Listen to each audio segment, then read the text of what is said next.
So, you probably have heard that there is going to be a Soluna 4. A new season, even. And people are excited, but I'm not feeling that so much. I want to, but there's just so much that makes me... Is dreadful the right word? Maybe a bit too dramatic, I don't know. I have seen a lot of revivals before, I have seen sequel shows, movies, and to me this feels like a lot of nostalgia bait, especially since next year is the 10th anniversary of when Soluna first came out. We also know that the characters are gonna be aged up, adults. And sure, it's fun to see what they're up to, but it's also kind of annoying when they are doing something we absolutely don't see them doing. Worse, there is always a large chance our favorite couples are broken up. Often, they can be broken up for the drama and then randomly get back because God forbid they can't just stay together the entire time, you know? Especially because we don't know if all the actors are gonna be back. So if an actor or actress isn't back, then that couple will be broken up because they can't just have a long distance relationship or just mention that they met them off screen. The only good thing is that maybe a character or two can finally be gay because it's 2025 and we're more supportive, right? I don't know if Jimmy and Jam is gonna be in the revival, but if they are, then don't put them back with boys, please. Anyway, I think the biggest reason why I have my concerns is Teeny the movie. It's not actually called Teeny the movie, it's called Teeny Violetta's New Life, but Teeny the movie is easier to say. Before Soy Luna, there was Violetta, as I assume most of you know. And that show ran for 3 seasons, and then the year after it ended, they talked about doing a movie. People were excited. We're gonna see our favorite characters again. Our favorite couples too. What kind of fun and wacky adventures are they gonna go on? We couldn't wait to find out. And then the movie came out! Okay, the movie is not bad. It's kind of average if you just see it in a vacuum. But if you're someone like me who has never consumed the show Violetta like a normal person, rewatched the entire show a dozen times and kept track of the lore, it makes me annoyed of a lot of things. Listen, I do love Soy Luna, but Violetta was my middle school obsession show. I never have and never will be normal about my passion for that show. I can and I will sit you down and talk about it for hours on end, including both what happens in canon and my own headcanons of stuff that's going on. And I have, which makes me have opinions on this movie. So let's make a review of this movie and perhaps give some insight of what Soy Luna 4 should not do for a follow-up of the original show. Warning for spoilers, but I don't want anyone to see this movie. If you want to watch any Violetta content, then watch the show and then watch the 10-year anniversary special, which was a lovely tribute concert thing where they sang songs and shared memories. But I will also spoil a bit about Violetta the show. I rewatched the movie yesterday so that I would have a fresh take on it. I thought I would suffer, but it was okay. It's still gonna have 1-star on Letterboxd and a bit of review from me, but still. Okay, so the movie opens with a dream sequence where Violetta is on a beach writing a song. Suddenly the wind blows it away, but don't worry because Leon is there on a horse. Leon is her boyfriend who she ended up with in the show. Anyway, she wakes up from the dream and she's on a plane on her way to Buenos Aires. Her manager talks about how she's gonna do a bunch of interviews and shows, and Violetta reminded him that she would get a day of rest. He's like, no, you are a superstar, you're not resting. So already there, we have gotten to know 2 things. Violetta is an international superstar and she's visibly on the edge of being burned out. And her manager might overwork her a bit, which makes me sad because in the show, Violetta was picked out to have a solo career and her manager there also overworked her so much that she lost her voice. Some context, in the show, there's a company called Umix that sponsors the school Violetta attends and at several occasions exploits students there. Everyone at the school was international superstars already as teenagers thanks to Umix, who put them on tours and live streamed shows and stuff. But the kids also had the protection of their teachers who did put their foot down when they overworked them.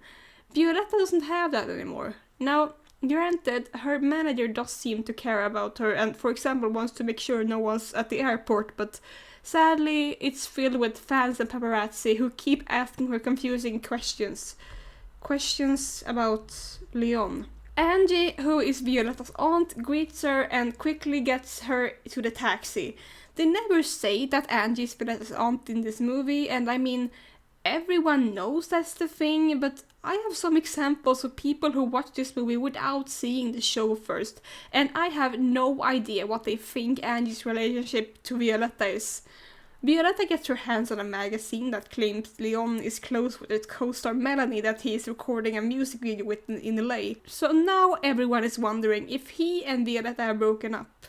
Now, Violetta has dealt with similar things before. She's been kissed against her consent by a guy in front of a live stream. She has seen her friends end up in magazines when they kiss someone, or really just have talked to someone. Things aren't always what they seem. So she knows that first and foremost she needs an explanation from Leon.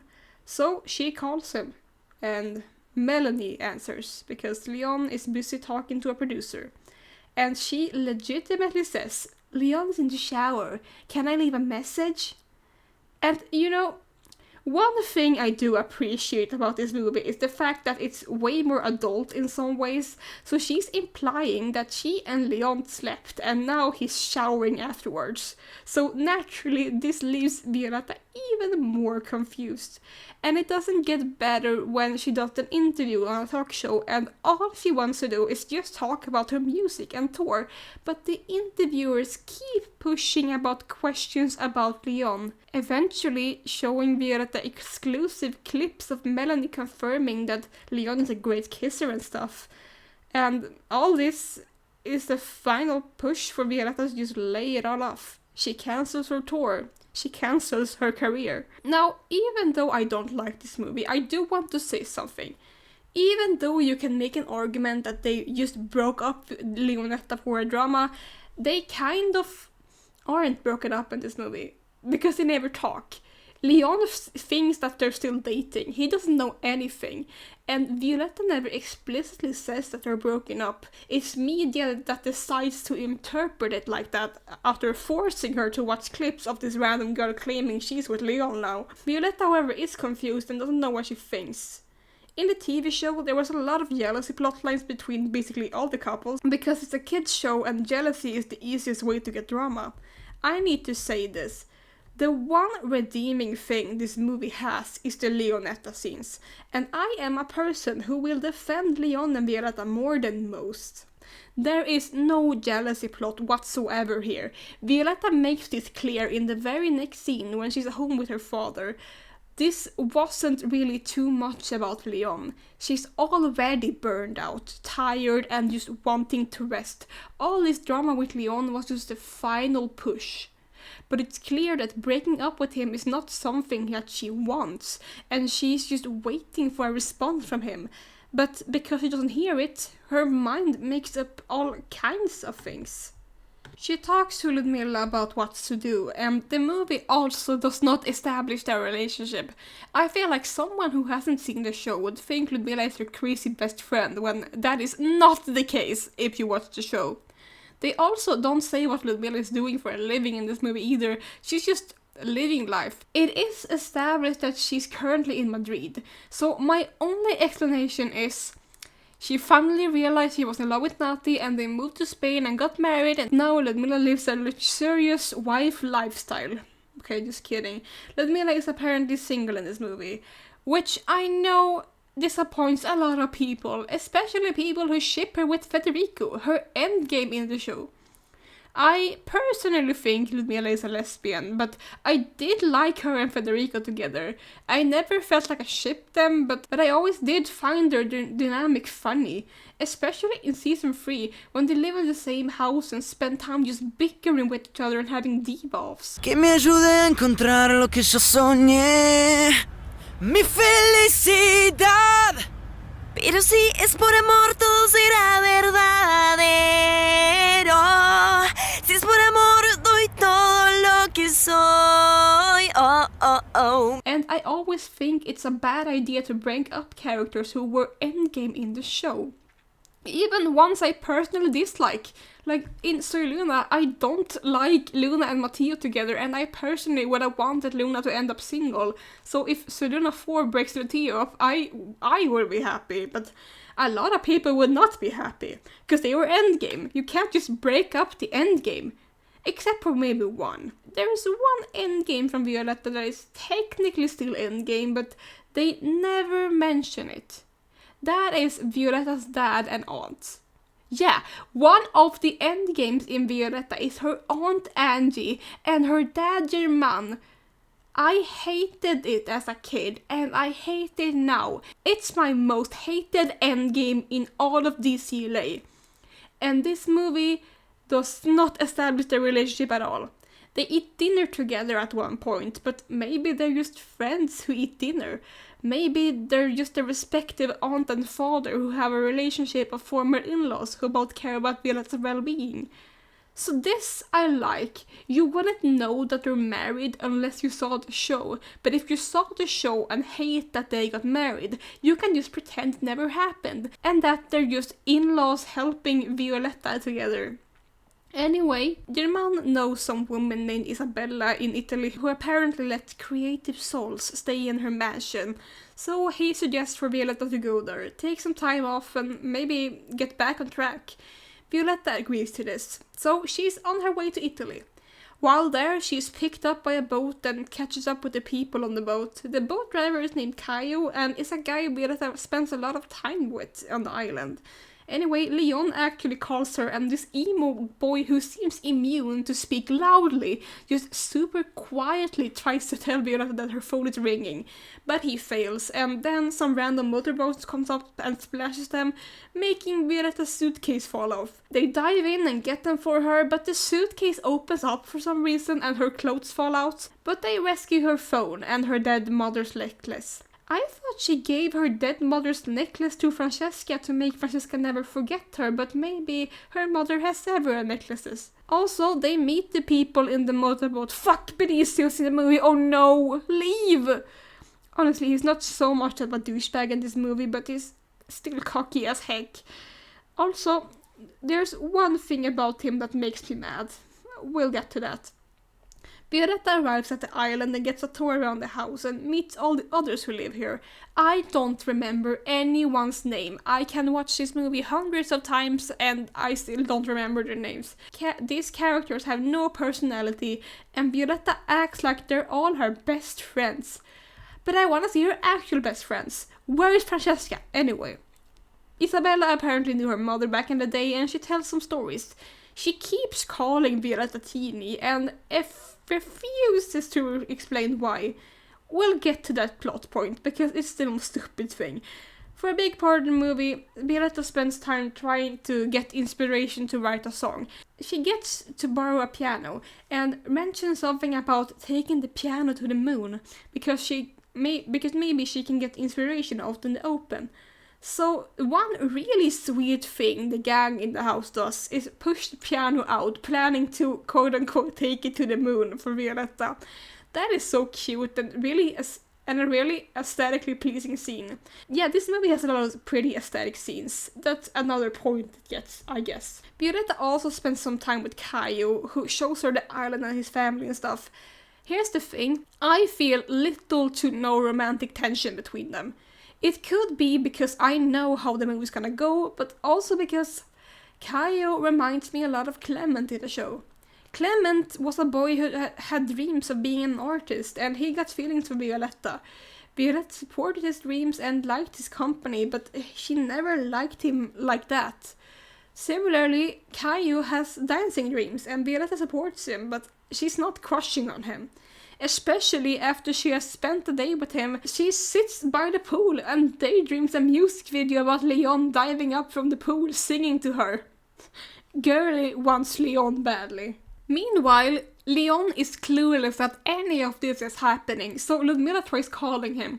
Melanie answers again, and Ludmilla says that she is his sister, to perhaps make Melanie leave a message to him. Now, we know that Ludmilla is not Leon's sister, but what if you didn't watch the show beforehand?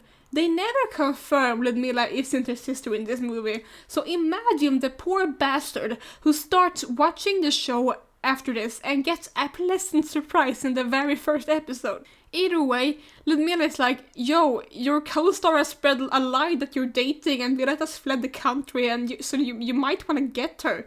And Leon is like, say that again? So he's on his way to Italy. There's an event in Rome that Isabella arranges every year and Violetta has decided to participate. She just needs to finish her song.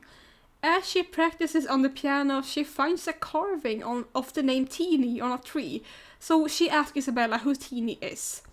So Isabella's like, okay, maybe it's time. So she calls German so he can come to Italy and tell Violetta personally.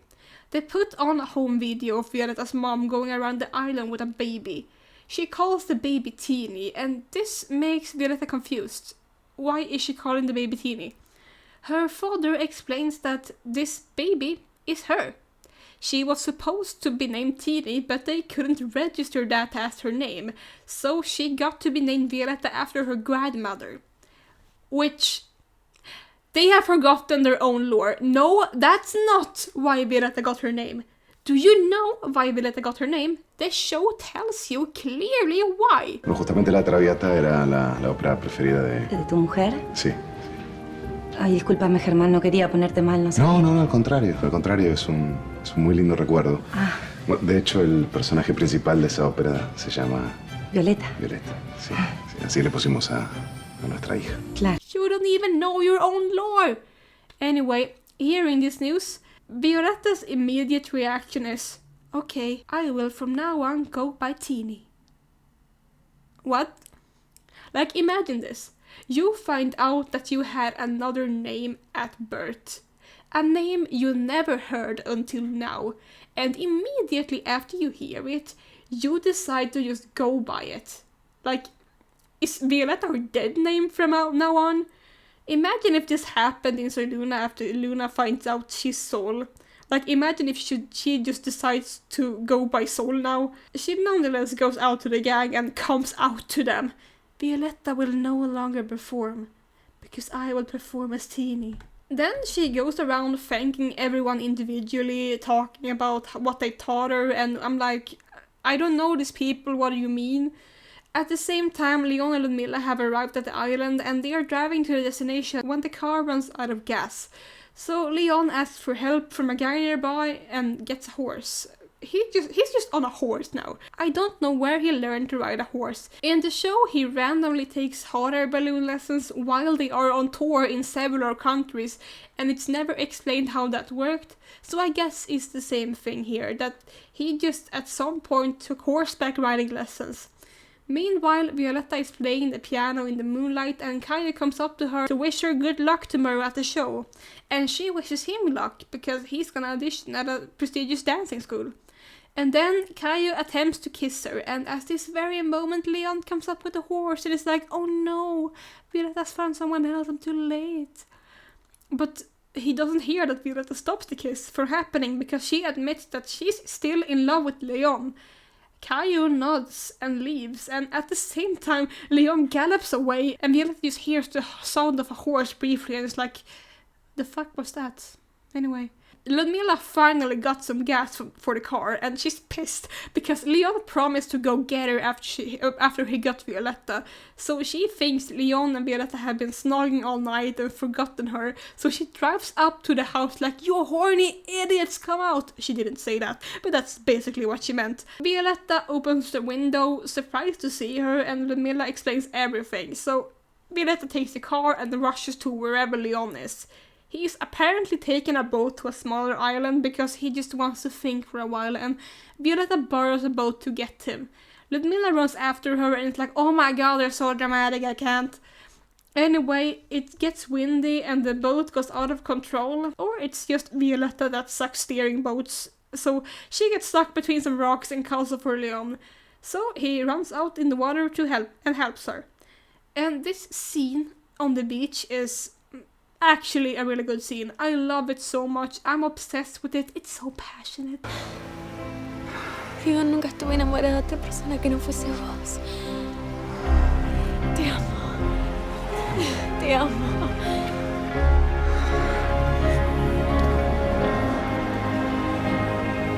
You don't understand. I saw this when I was going through the height of puberty. I hated everything about this movie, but this fucking scene. I felt things. I really felt things. Anyway, Leonetta is stranded now because the boat broke, and I don't even remember how Leon got there. I assume he got dropped off or something, but the show is tonight. So Ludmilla finds Benicio with his motorboat and starts flirting with him. Ew. And then they see Leonetta in the distance. It's the evening now. Violetta and Leon are cuddling in front of a bonfire. They definitely fucked on the beach. But now they need to hurry. And they arrive just in time for Violetta to perform as Teeny. She gives a monologue on how these people will be important for her forever, even though we barely know her. She talks about how Violetta found Teeny, and Violetta will always be a part of her, but she will forever be Teeny. Ludmilla and Benicio hook up backstage, which I fucking hate. Caillou also got in on the dancing school, if you care. The end. So, this movie, for a lot of V lovers, is not canon. We pretend it doesn't exist. Yes, it does have its good moments, but on the whole, this premise is weird.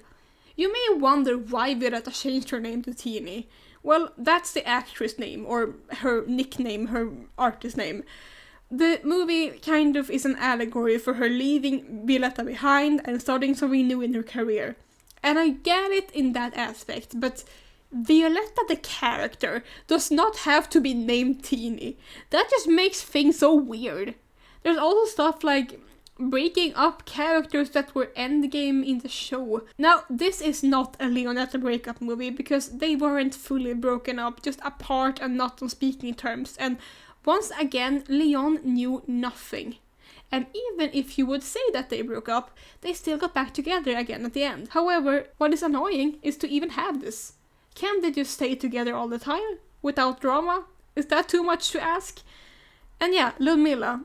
It's sad that she broke up with Federico off screen. Worse that she hooked up with Benicio. Okay, his name is not Benicio in this movie, but I don't care what his name is here. All the more reason for people to just pretend that this movie is fanfiction.